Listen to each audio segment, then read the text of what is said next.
Hello दोस्तों, मैं हूं विष्णु शर्मा और स्वागत है एक बार फिर आपके अपने YouTube channel the science Mitra YouTube channel पे।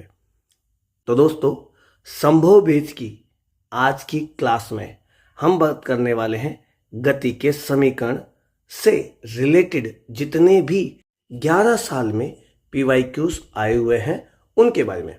पीवाईक्यूज में हम बात करेंगे पुराने क्वेश्चंस को लेकर, साथ ही साथ में उसमें बात करेंगे उनके सुपर कॉन्सेप्ट को लेकर, साथ ही साथ में बात करेंगे ट्रिक्स पर। संभव बेस सीरीज सेकेंड ग्रेड में फिजिक्स सब्जेक्ट को लेकर बनाई गई है। संभव बेच जिसका नाम है पूरा फिजिक्स का बूस्टर डोज। इसमें आपको मिलता है फिजिक्स के हर एक टॉपिक पर बेसिक से जीरो से हीरो वाला लेवल, ट्रिक्स मिलती है, साथ ही साथ में कॉन्सेप्ट के बारे में डिस्कस किया जाता है ताकि आपकी अप्रोच ज़्यादा से ज़्यादा अच्छी हो सके। फिजिक्स की वजह से आपका सिलेक्शन ना रुके। फिजिक्स यदि आपकी क्लियर है तो आपका सिलेक्शन कोई नहीं रोक सकता। इसीलिए इस सीरीज का नाम संभव भेज है।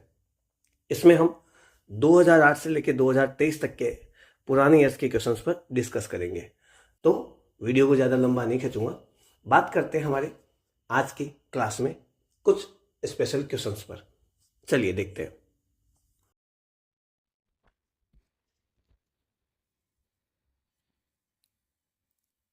तो दोस्तों, आज की क्लास में पहला क्वेश्चन हम देखते हैं।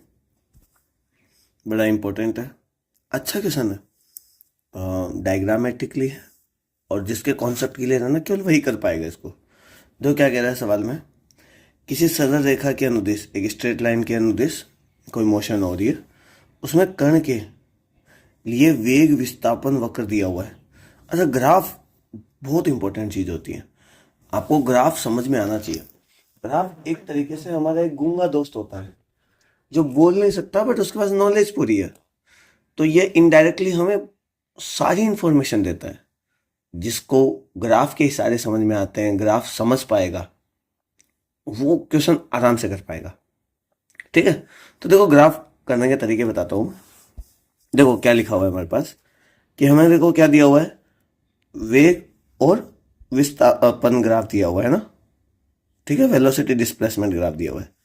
जब कण का विस्थापन 3 मीटर है तो त्वरण का परिणाम होगा। हमसे त्वरण का परिणाम पूछा है।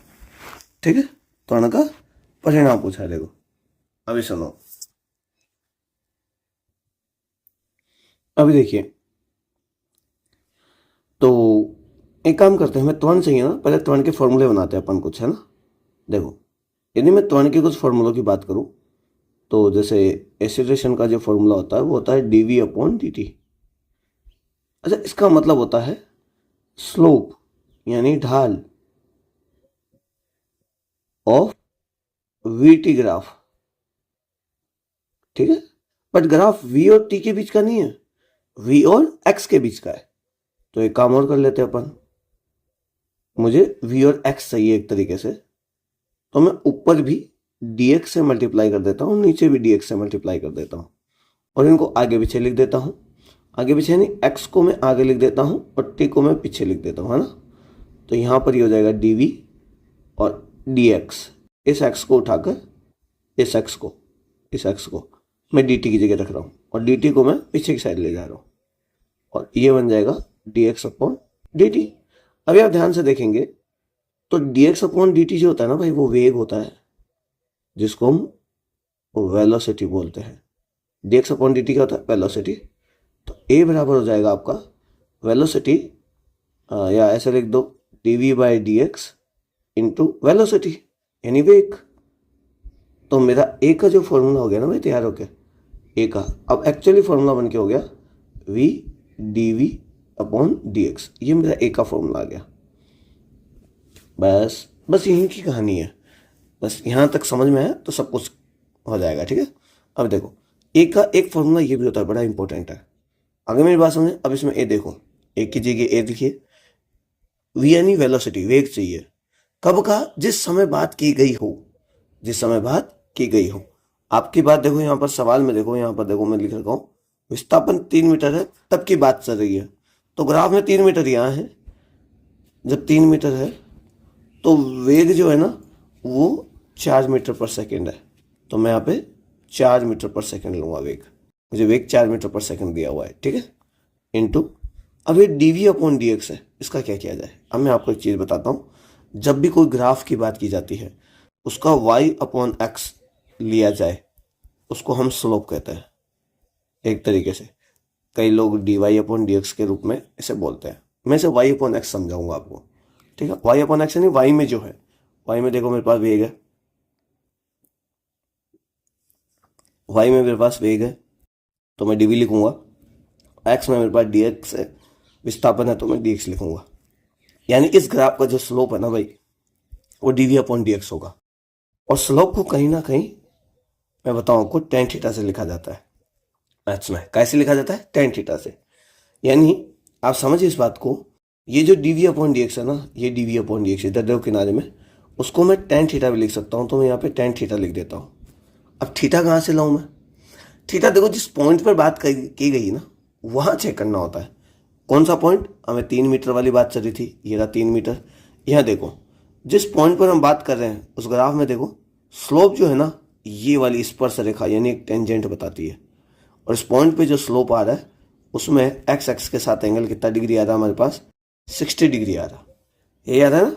तो मैं यहाँ पे ए बराबर लिखूंगा 4 इंटू टेन, थीटा मेरे पास 60 दे रखा है, तो ए बराबर 4 इंटू 1060 का मान √3 होता है भाई, ठीक है। तो ए बराबर आपके पास वैल्यू हो गई 4√3।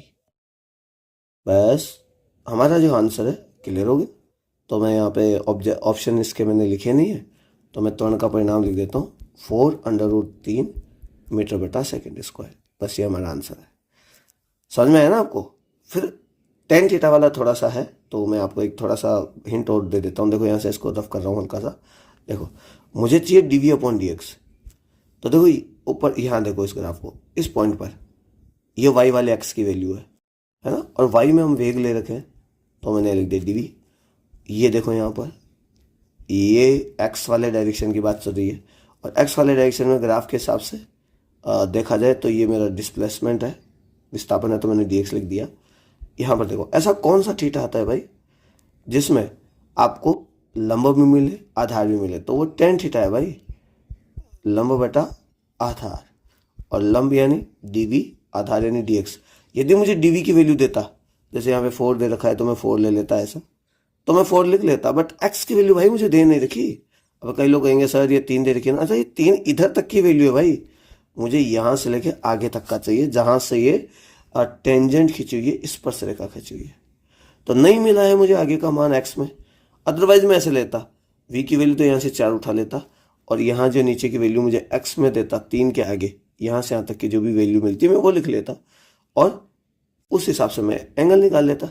नहीं है तो मुझे 60 को यूज़ करना पड़ा। आगे मेरी बात समझ में? तो ये फॉर्मूला आपको थोड़ा सा ध्यान रखना पड़ेगा। तो इसमें देखो 2 फॉर्मूले बन गए आपके, तो एक का एक फॉर्मूला और हो गया v into tan theta. Tan theta जो है ना वो हर स्लोप में काम आएगा, हर स्लोप में। कैसे? देखो यहाँ पर देखो ऊपर ऊपर देखो, सबसे पहले ए dv अपॉन dt है ना, ये जो है ना ये इसका मतलब है वेग वाला स्लोप। क्या मतलब है इसका? वेग समय ग्राफ का स्लोप। तो यदि आपका एक ग्राफ है v और t का, तो यहाँ भी आप टेन थीटा जो यूज़ करेंगे वो dv अपॉन dt ही यूज़ करेंगे, ठीक है। अवकलन की फॉर्म होती है वो स्लोप को बताती है। आ गई होगी आपको मेरी बात समझ? चलिए अगले क्वेश्चन पे देखते हैं। अच्छे क्वेश्चन है, बस कॉन्सेप्ट क्लियर तो आपको कहीं प्रॉब्लम नहीं आएगी, ठीक है। यदि आपके कॉन्सेप्ट क्लियर हो गए तो फिर आपकी लाइफ झिंगा लाला होने वाली है। चलिए देखो अगला सवाल देखो क्या कह रहा है। हमें एक विस्थापन दे रखा है समीकरण के रूप में, ये दे दिया, और इस हिसाब से समय के साथ विस्थापन बदलता है, जहां x मीटर में है तथा t सेकेंड में है, ठीक है। वस्तु द्वारा विराम में आने में लिया गया समय निकालना है। वस्तु रुकी कब ये देखना है। तो एक काम करना पड़ेगा, हमें जो चीज़ दी हुई है ना, पहले हमें जो चीज़ दी हुई है पहले उसको लिख लेता हूँ मैं। मुझे यहाँ पे दिया हुआ है x विस्थापन, वो दिया हुआ है -1/3 t स्क्वायर प्लस का 16t प्लस का 3, ये दिया हुआ है मुझे। थोड़ा सा मैं ध्यान से देखूँ तो मुझे वेग चाहिए, और वेग को विस्थापन बटा समय कहा जाता है। बट जब समीकरण दे रखा हो तो अवकलन फॉर्म काम में लेनी है। मैं लिख देता हूँ यहाँ पर, देखो वेग बराबर होता है इधर कोने में विस्थापन बटा समय, लेकिन जब समीकरण दे रखा हो तो x बटा टी लिखेंगे, लेकिन जब समीकरण t के रूप में हो तो आप इसे अवकलन की फॉर्म में लिखेंगे dx अपॉन dt। आई मेरी बात समझ में? तो मैं इसको लिखूंगा dx अपॉन dt। इसका सीधा सीधा मतलब है x का अवकलन करना है भाई आपको। x का क्या करना है? अवकलन करना है। तो मैं आगे पूरी वैल्यू लिख देता हूँ, माइनस का 1/3 टी स्क्वायर प्लस के 16t प्लस के 3। अभी देखो मैं एक एक को अवकलन की फॉर्म में लिख के देता हूँ आपको अच्छे से, ताकि आपका अवकलन नहीं आता हो तो आप कर ले। क्योंकि एक सवाल तो मुझे दिख ही रहा है इस टाइप का आता हुआ, क्योंकि मैंने ये तीसरी क्लास है शायद इसकी हमारे, है ना। इन 3 क्लासों में मैंने जितने भी क्वेश्चन लिए हैं इससे रिलेटेड, इसमें 2 या 3 सवाल आ चुके हैं। ठीक है, 16t plus D upon D T, और यहाँ पे मैं 3 लिख देता हूँ। देखो अवकलन का रूल सीधा है, मैं एक बार फिर बता देता हूँ। मान लो आपकी x की पावर n है, उसका अवकलन करना है x के साथ ही करना पड़ेगा आपको, सेम फैमिली, अदरवाइज आप कांस्टेंट मानेंगे। तो आपको एक ही काम करना है, घात को आगे उतारो और एक घात कम कर दो। ठीक है, घात को आगे उतारो, एक घात कम कर दो। एक क्वेश्चन करवाता हूँ मैं से, जैसे मान लो x स्क्वायर का मुझे अवकलन करना है x के साथ में, तो कुछ मत करो, एक घात आगे उतारो, 2 घात आगे उतार दी, एक घात कम कर दो। समझ में आया?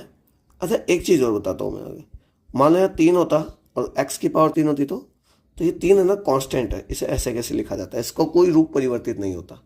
अब हमारे को x पे ध्यान देना है, बस x क्यूब, केवल x पे ध्यान देना है, इस पे, इस वाली चीज़ पे। x क्यूब अवकलन का रूल सीधा सीधा है, घात आगे उतारो, 3 घात है आगे उतार दी, एक घात कम कर दो, 3 में से 1 कम कर दी, 2 हो गई।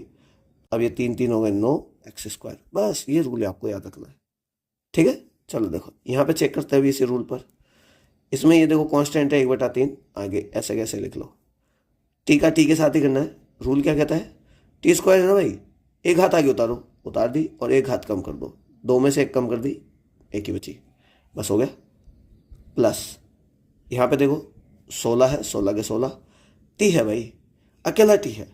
अकेले टी का देखो क्या होगा, मैं यहाँ पे लिख के देता हूँ, अकेला टी है तो घात आगे उतारो, एक घात कम कर दो, 1, टी की घात 0 हो जाएगी, किसी की घात 0 1 होती है, 1 × 1 1 हो गया। यानी जिसकी घात 1 होती है ना भाई, उसकी जगह हम 1 ही लिख सकते हैं। जिसकी घात 1 होती है उसकी जगह हम 1 ही लिख सकते हैं, तो मैं यहाँ पे 1 लिख देता हूँ। अच्छा ये तो कांस्टेंट है, और कांस्टेंट का अवकलन 0 होता है, इसके साथ कुछ भी नहीं है टी वी, तो इसका अवकलन 0 होगा, तो मैं 0 लिख देता हूँ। तो मेरे पास वेग क्या आ रहा है, ध्यान से देखो, 2/3 माइनस का टी प्लस के 16, ये आ रहा है मेरे पास भाई। ठीक है, अभी देखो अगला क्या कह रहा है। अगला ऐसे कह रहा है कि वस्तु को विराम में आने में कितना समय लगेगा। भाई ये इंपॉर्टेंट है, जब वस्तु विराम में आएगी इसका मतलब वेग कितना हो जाएगा, 0 हो जाएगा। तो इसी फॉर्मूले में वेग की जगह 0 रख देता हूं मैं। यहाँ हो गया 2/3 टी प्लस 16, इस 16 को मैं पक्षांतर करके इधर लाऊंगा तो ये -16 हो जाएंगे, ये 2/3 टी हो जाएंगे, माइनस से माइनस कर जाएगा, 3 को मैं इधर गुणा करूंगा 16 से तो ये 48 हो जाएंगे, 48/2, 48 बराबर 2 टी इधर के बच जाएंगे, इस 2 को मैं नीचे ले आऊँगा तो मेरे पास बच जाएगा 48/2, 48 में 2 का भाग दूंगा तो मेरे पास आएगा 24 सेकेंड लगेंगे भाई।